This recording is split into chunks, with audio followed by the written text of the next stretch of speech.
Major developments in the Elena Steinfurth case have pushed emotions to a boiling point. Family members and a community outraged at the discovery of human remains believed to belong to the toddler have them calling on justice for Elena.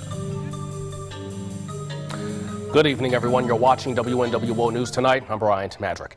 Sunday, the call on justice for baby Elena rang loud and clear in downtown Toledo.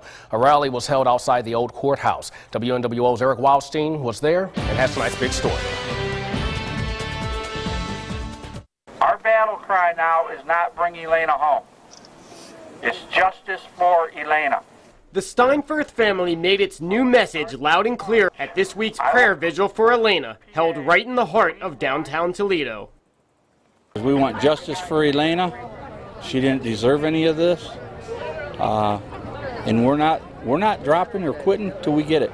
Today, hundreds of Elena's supporters showed up to the steps of the Lucas County Courthouse to bring justice to Elena. We searched for that little girl, and now the Lord's maybe bringing her back the wrong way. But at least she's going to be at peace now. What do we need? Justice for Elena! Elena's father, TJ Steinfurth, led the crowd on a march around the Lucas County Jail, where Elena's mother and ex-boyfriend await trial. Inmates rattled the prison walls as Elena's supporters marched by. We said we were going to rock this jailhouse today, and I believe we rocked it. I heard the walls and the windows just vibrating in that place. They know we're out here, and they know what we want. And I think we're going to get it. Rock that jailhouse, and I think we did it! Steinfurth says finding Elena has brought a certain amount of closure, and today's rally is a step towards bringing those responsible to justice. Eric Wildstein, WNWO. Well, the family of Stephen King tells WNWO that police found the remains because Stephen, while in custody, told them exactly where to look. A judge has scheduled a trial in the case against King to begin September 16th. King has pleaded not guilty to the charges of obstructing justice. He's the ex-boyfriend of Elena's mother, Angela Steinfurth.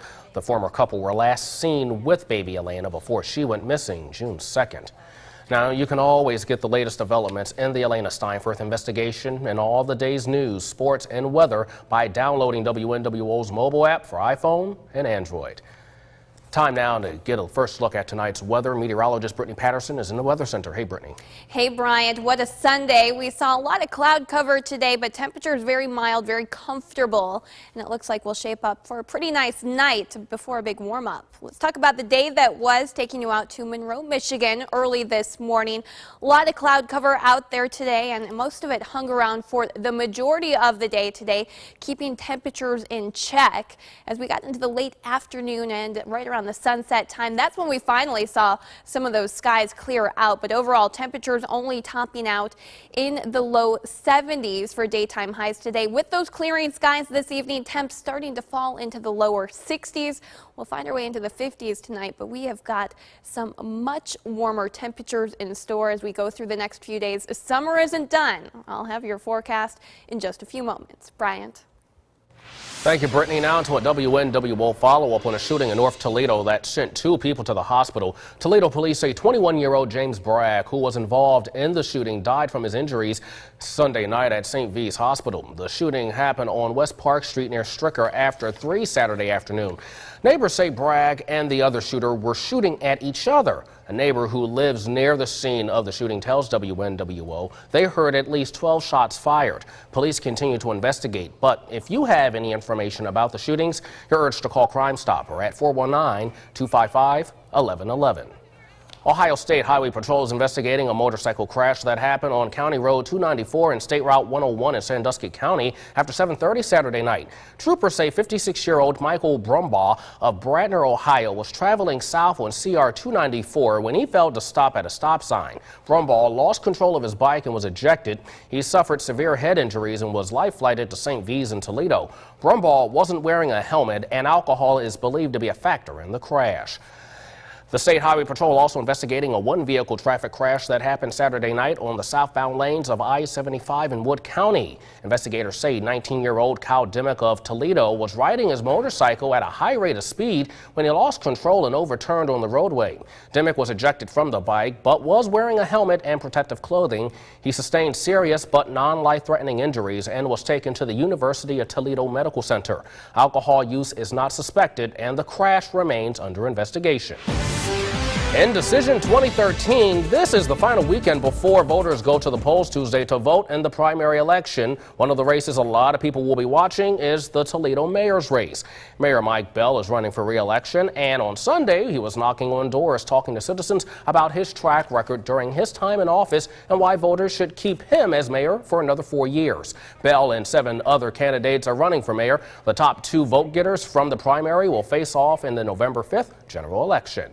WNWO is your place to get the latest on the Toledo mayor's race and other races throughout Northwest Ohio. You can get the latest by going to our website, northwestohio.com, and stay with us for the results Tuesday night. Well, the warm weather forces people to take a dip in the lake at times, but 2 boaters and their dog encountered a surprising swimmer while enjoying Pyramid Lake in California. Check out this video. A small cinnamon brown bear was swimming along to escape the hot summer heat. Over the past month, temperatures in the area have approached 100 degrees each day with unseasonably hot weather. It's no wonder the wildlife is taking to the water to beat the heat. WNWO voted Outstanding Weather Operation in Ohio. Here's your WNWO forecast. Well, the weather around here is going to want to make you take a dip in the lake, too, over the next few days. Now, fall officially starts 2 weeks from today, but in the meantime, summer is going to come into full swing.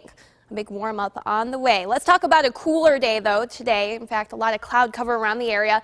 As we saw a time-lapse out at the Maritime Academy of Toledo, it took all day, but finally, by the late afternoon, early evening, when skies started to generally clear, and in fact, right now, a live look, most of us sitting under partly cloudy skies. That's allowing temperatures to cool a little bit quicker than they did last night. 63 degrees currently at our studios in South Toledo. We topped out this afternoon around 74. Last night's lows were in the upper 60s, so quickly moving down the scale compared to where we were last night. In fact, already upper 50s in parts of the viewing area. 59 degrees in Tiffin. It's currently 63 now in Holland. We'll take you over to triple Doppler radar. All still quiet around northwest Ohio, southeast Michigan, despite the cloud cover we saw this afternoon. No reported rainfall. A few showers are trying to move into parts of western Michigan, but I think all of this going to stay north of us through the overnight hours. Now, the big changes are going to arrive as early as tomorrow. A warm front going to start lifting northward, and with that, we're going to see temperatures on the upswing. You can see right now we're in the low 60s here in northwest Ohio, a little bit further south and west, still in the mid 70s at this time. Places further west actually hit the triple digits this afternoon. Now, I don't think we'll quite make it to triple-digit temperatures the next few days, but we certainly will see near record-breaking temperatures, especially Tuesday and maybe even on into Wednesday. As for tomorrow, though, that warm front lifts through. That's going to bring us the slight chance of a few pop-up showers, maybe a rumble of thunder. Your Monday not going to be a washout. Not all of us will see that rain, but all of us are going to feel that much warmer, more humid air mass move in as we get into your Tuesday and Wednesday. Record for Tuesday, actually 95 degrees, and I don't think that will quite be out of the possibility for some areas. We'll show you that in the full 10-day trend. Tonight's forecast, though, the last mild night that we'll see for a few. Partly cloudy skies, a little breezy at times, otherwise 58 degrees. Our overnight low. As we get into the day tomorrow, a little bit warmer, 83, partly cloudy, a little hazy, a little bit more humid, and again, a pop-up shower or 2. Tuesday, take a look, 93 degrees, where we'll top out. It's not until late Wednesday that a cold front slides through. After that, we'll be back into the 70s, even 60s for daytime highs, and it looks like Friday night football going to be a chilly one, which will be hard to imagine, especially after the big warm-up we see over the next few days. All right, thanks a lot, Brittany. A special homecoming was held Sunday for the men and women serving our country. When WNWO News continues, we'll take you to the homecoming ceremony for the 180th Air Fighter Wing in Swanton. Later on, gas prices are going up. We'll tell you who has the highest prices when we return. General Motors put its money where its mouth is and made a huge donation to Northwest Ohio charities. Classic cars from the company were on display Sunday afternoon as the car company gave $25,000 to 9 local charities. Members of GM's Toledo Transmission presented checks to the charities at the 26th annual Park and Shine event. Downtown Toledo was the place to be this weekend. The 43rd annual Greek American Festival kicked off on Friday morning at the Holy Trinity Greek Orthodox Cathedral. The annual event features live Greek and American music and dancers, and it gets even better with delicious Greek food. We have a saying that come as a stranger, you leave as a friend. So we try to make them a Greek for the day, because this festival helps us fulfill the ministries of the church and to do our outreach, and so it's we try and give back to the community. Sunday was the final day of the festival. Our look at stories across America is coming up next, and we'll find out which film can claim the top spot at the box office when WNWO News Tonight continues. Welcome back, everyone. 13 children were hurt when a swing ride fell to the ground at a Connecticut amusement park Sunday. That story tops a look across America. The accident happened at Oyster Festival in Norwalk, Connecticut. Authorities say the ride lost power while the swings were in the air and the children fell to the ground. They say most of the injuries were minor, but a few children were hurt more seriously and were taken to the hospital. State safety officials inspected the other amusement rides and allowed them to resume operation. The president and CEO of the NAACP says he plans to step down. Ben Jealous wrote a formal letter of notice this week saying he plans to step down at the end of the year. Jealous said he was proud to leave the association financially sound, sustainable, and focused. Jealous plans to pursue opportunities in higher education and to spend more time with his family. The average price of a gallon of gas rose more than 2.5 cents over the past 2 weeks. The Lumbergh survey of 2,500 gas stations found that the average cost of a gallon nationwide is now $3.58. The cheapest gas was found in Tucson at $3.27 a gallon. The most expensive was in Chicago, where a gallon was going for $3.92. Lumbergh said concerns about possible military action in Syria caused a slight spike in the price of crude oil. Now in Toledo, the average price for a gallon of regular is $3.41. A new sci-fi action thriller is the #1 movie at the box office this weekend. Riddick earned nearly $19 million in its debut. The film star Vin Diesel and director David Twohy acquired financing to produce the movie when the studio passed on the project. It's the third installment of the Riddick franchise.